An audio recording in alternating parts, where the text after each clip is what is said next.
मेरे पिता को कोई दंड नहीं दे सकता।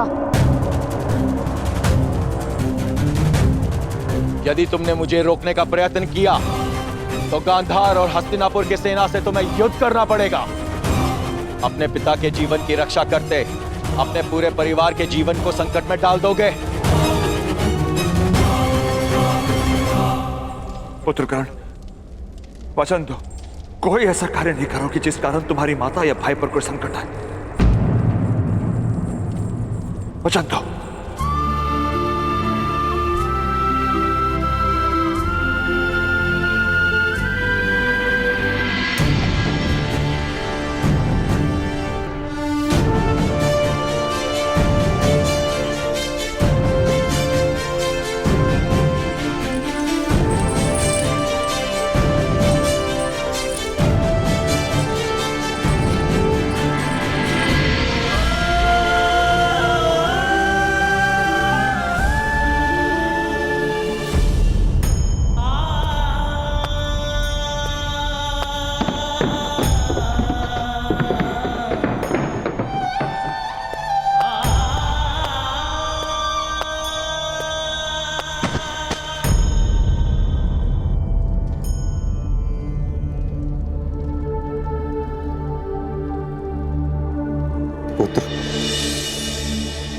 ताक्षरी,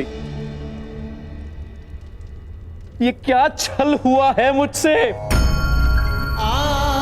संतान के नाम पर मांस का लोथड़ा दिया है उस गांधारी ने। अब तक मुझे भगवान पर क्रोध था कि उसने मुझे दृष्टि से वंचित रखा, किंतु आज सुख है कि मेरे नेत्र नहीं हैं, कि मैं उस मांस के लोथड़े को देख नहीं पाया। मेरे भाग्य ने मुझसे मुंह मोड़ लिया है ताक्षरी। आज तक मेरी दृष्टि ने मुझे कभी पराजित नहीं किया, किंतु आज मैं अपने भाग्य से पराजित हो गया हूं ताक्षरी। आपने सदैव मुझे शिक्षा दी है ताक्षरी कि जब तक हृदय का बल है तब तक कोई भी संघर्ष बड़ा नहीं है, किंतु आज मेरे हृदय का बल ही टूट चुका है, टूट चुका है। नहीं नहीं पुत्र, जीवन की घटनाओं से हृदय का बल नहीं टूटता, मन का छल टूटता है। बुद्धि मार्ग को आधार बनाती है, किंतु हृदय अपने चरणों के साहस पर विश्वास रखता है। वो जानता है कि मार्ग निश्चित नहीं, दिशा निश्चित है। अगर एक मार्ग अविरुद्ध हो तो दूसरे मार्ग का निर्माण करता है। नहीं ताक्षरी, अब मेरे चरणों में वो शक्ति नहीं। मेरे स्वप्नों को पूरा करने का मेरे पास कोई और मार्ग नहीं है ताक्षरी।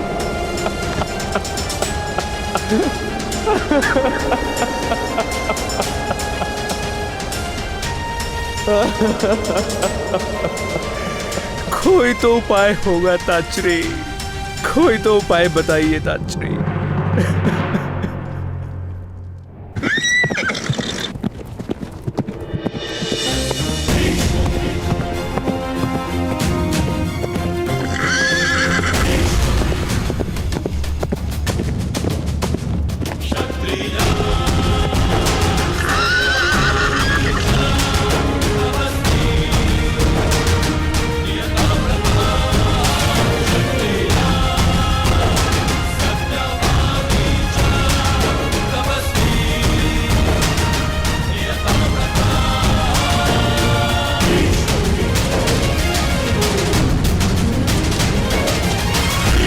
माते,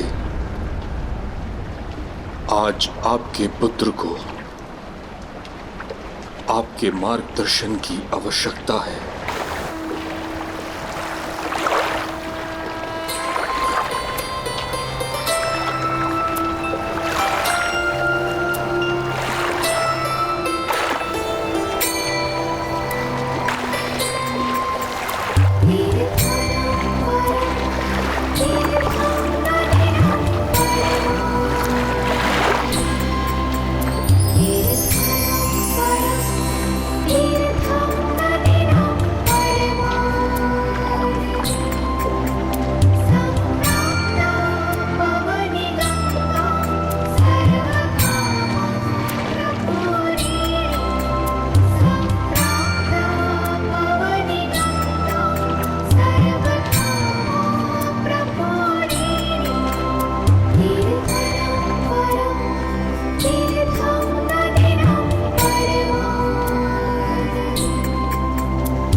पुत्र ने अपने मार्ग पर अपनी प्रतिज्ञा का बंधन टाल दिया हो, उस पुत्र को ये माँ क्या मार्गदर्शन देगी?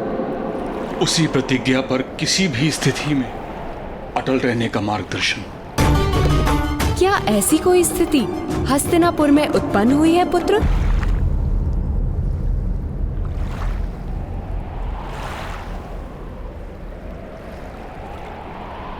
धृतराष्ट्र का दुख मेरे हृदय की पीड़ा है माता। उसने गांधारी के 100 पुत्रों के वरदान को अपना स्वप्न बना लिया है। एक मांस के लोथड़े से उसका स्वप्न पूर्ण किस प्रकार होगा? किंतु पुत्र, क्या गांधारी के गर्भ से 100 संतानों की अपेक्षा करना एक भूल नहीं थी? किस प्रकार एक स्त्री एक जीवन काल में 100 संतानों को जन्म दे सकती है? महादेव का वरदान किस प्रकार विफल हो सकता है? वरदान कभी विफल नहीं हो सकता, किंतु मनुष्य की अपेक्षा से वो अलग हो सकता है। गांधारी को 100 पुत्रों का सुख प्राप्त हो सकता है, किंतु किस प्रकार माते? एक मांस के पिंड को जन्म दिया है गांधारी ने।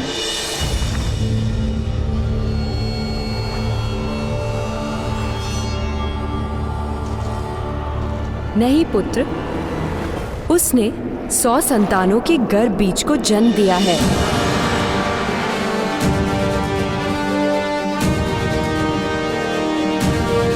अर्थात धृतराष्ट्र की 100 संतानें बीज स्वरूप जन्म ले चुकी हैं।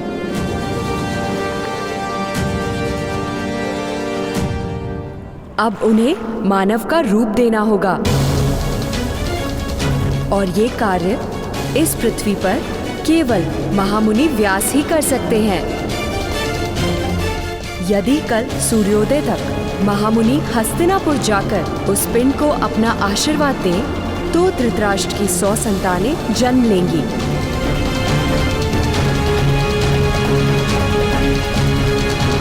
अन्यथा पितृत्व का सुख उसके भाग्य में नहीं।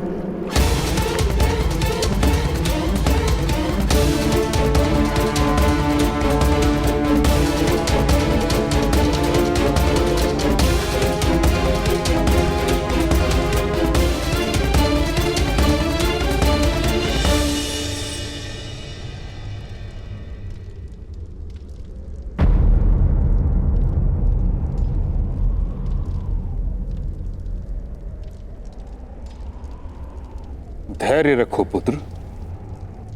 महामुनि व्यास गांधारी के 100 पुत्रों को जीवन अवश्य देंगे। मैं स्वयं जाकर उन्हें तपस्या भंग करने का अनुरोध करूंगा और प्रातःकाल से पूर्व उन्हें हस्तिनापुर लाने का संपूर्ण प्रयत्न करूंगा। प्रयत्न करने वाला सफल नहीं होता महामहिम, हठ करने वाला ही सफल होता है। जल की प्राप्ति के लिए प्रयत्न करने वाला नदी और झरने ढूंढता है, और जल के लिए जो हठ करता है वो कुआं खोदता है महामहिम, कुआं।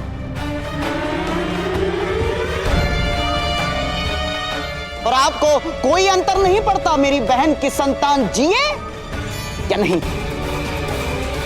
आपके मृत्यु के बाद पिंडदान करने वाला तो जन्म ले चुका है महामहिम।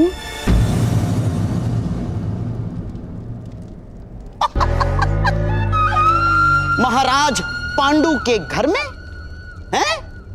धृतराष्ट्र के प्रति मेरे प्रेम पर संदेह है आपको गंधार राज?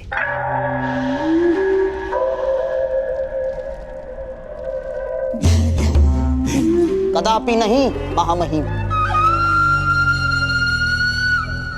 जिसने ब्रह्मचर्य की प्रतिज्ञा ली हो, उसके हृदय की भावनाओं पर संदेह कैसे कर सकता हूं? किंतु यहां इस समय प्रेम का होना पर्याप्त नहीं। उन्माद, उन्माद की आवश्यकता है महामहिम, उन्माद की। उन्माद का अर्थ जानते हैं ना आप?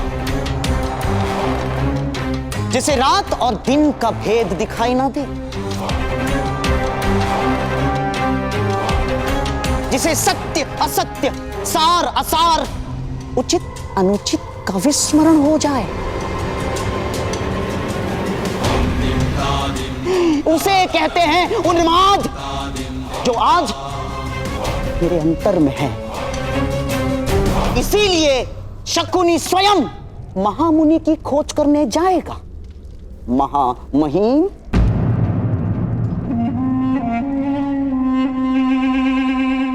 शकुनी यथार्थ कह रहा है ताश्री।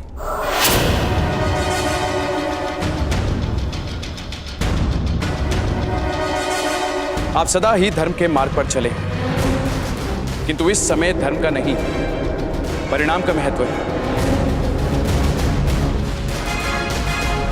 अपनी बहन के प्राण, अपना सम्मान और गांधार की स्वतंत्रता की रक्षा हेतु शकुनी अधिक प्रयत्न करेगा।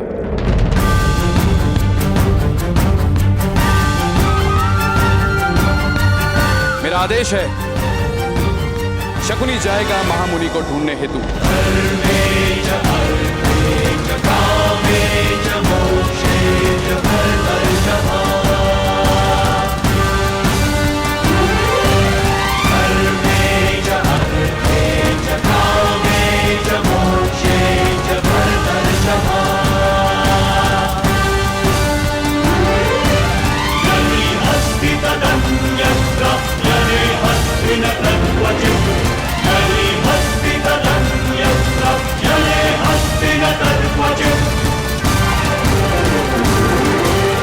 सैनिकों, आप सबसे अधिक बलवान योद्धा समस्त सेना में नहीं है। इसी कारणवश मैंने आपको इस कार्य के लिए नियुक्त किया है। आप सब गांधार राज के संग महामुनि को ढूंढने जाएंगे। स्मरण रहे, महामुनि तक जाने वाला मार्ग अत्यंत निकट है। गांधार राज शकुनी के सामर्थ्य पर मुझे विश्वास नहीं, इसलिए उनकी रक्षा का भार आप पर है। यदि वो अपने कार्य में सफल होते हैं तो संपूर्ण हस्तिनापुर पर आने वाला संकट टल जाए। प्रातः काल से पूर्व महामुनि को हस्तिनापुर ले आते हैं तो आप में से प्रत्येक को धन, धान्य या भूमि देकर संतुष्ट किया जाए। जो मांगोगे दिया जाएगा। क्या जीवन दान मांगने पर वो भी दिया जाएगा महोदय?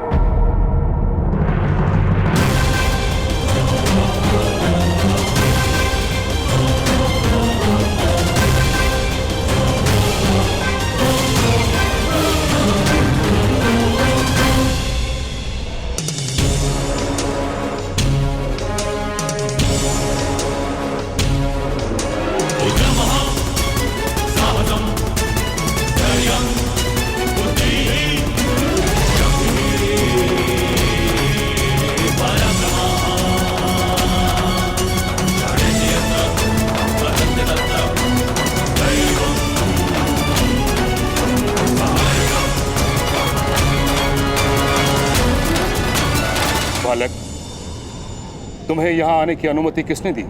पिता के प्राणों की रक्षा करने का समय आता है तो प्रतीक्षा नहीं कर सकता मैं। उत्तर दीजिए महोदय, वास्तव में जो मांगा जाएगा आपको देंगे मुझे?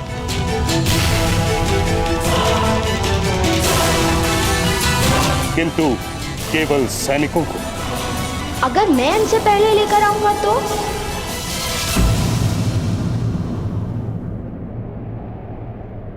सुनो बालक, ये किसी प्रकार का खेल नहीं। जानता हूँ, और मेरे पास भी खेल खेलने का समय नहीं है महोदय।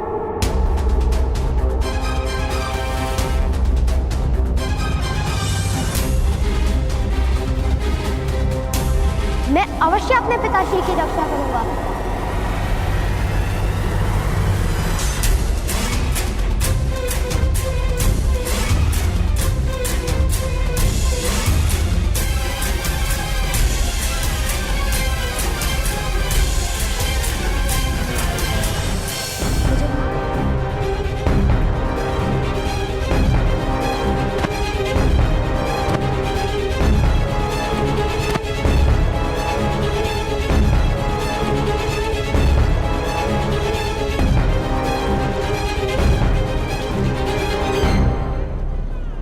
पिताश्री कह रहे थे कि महामुनि व्यास की गुफा में हर पद पर मृत्यु का संकट रहता है।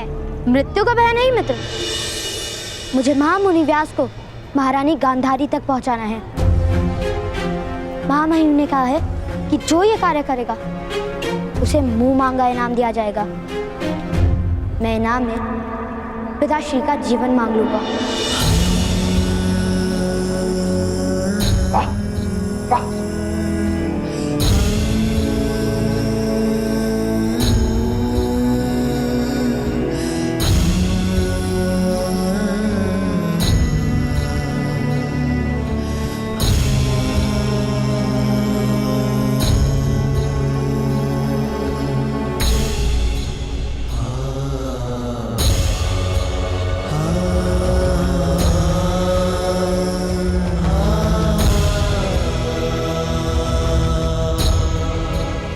माता, मुझे आशीर्वाद दीजिए।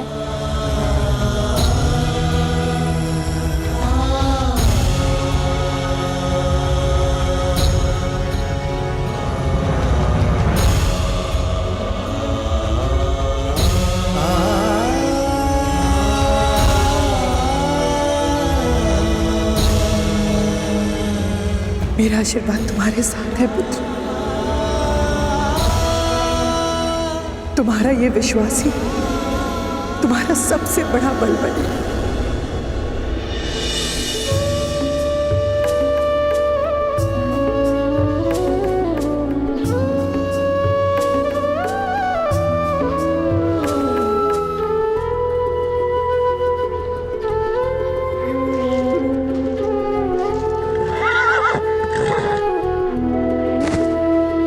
किंतु भ्रातागण, बद्रीराम में आप महामुनि व्यास को किस प्रकार ढूंढेंगे?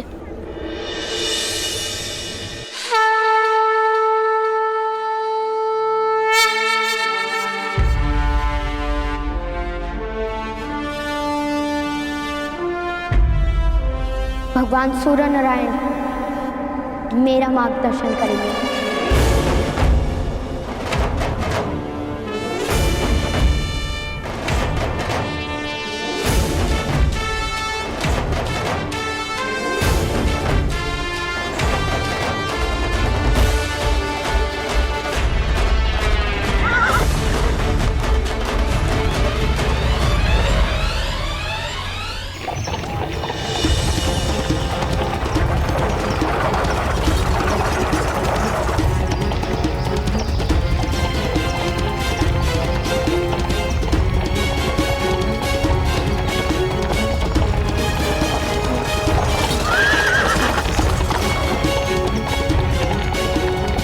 करो, बद्री धाम का मार्ग लंबा है। सावधानी से चलिए गंधराज। महामुनि व्यास ने इस मार्ग को बहुत कठिन बनाया है। कठिन? मुझे तो नहीं दिखाई पड़ती कठिनाई। इतना सरल मार्ग तो राजनगरी में नहीं होता। केवल बातें फैलाई है, बातें महामहिम भीष्म ने।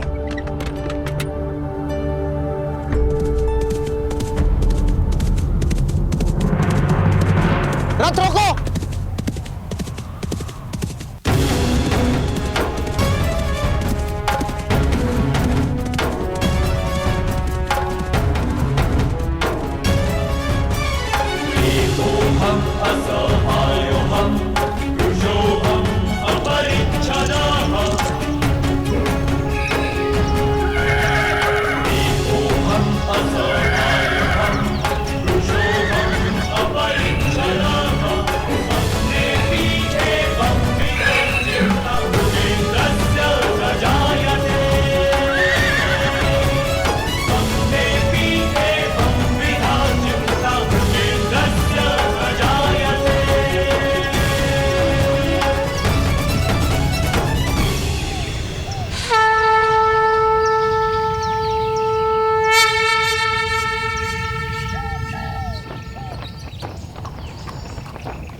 बालक, तुम यहाँ क्या कर रहे? वही जो आप कर रहे हैं। मैं महामुनि को हस्तिनापुर ले जाऊंगा। तुम करोगे वो कार्य? जानते नहीं ये मार्ग अत्यंत कठिन है?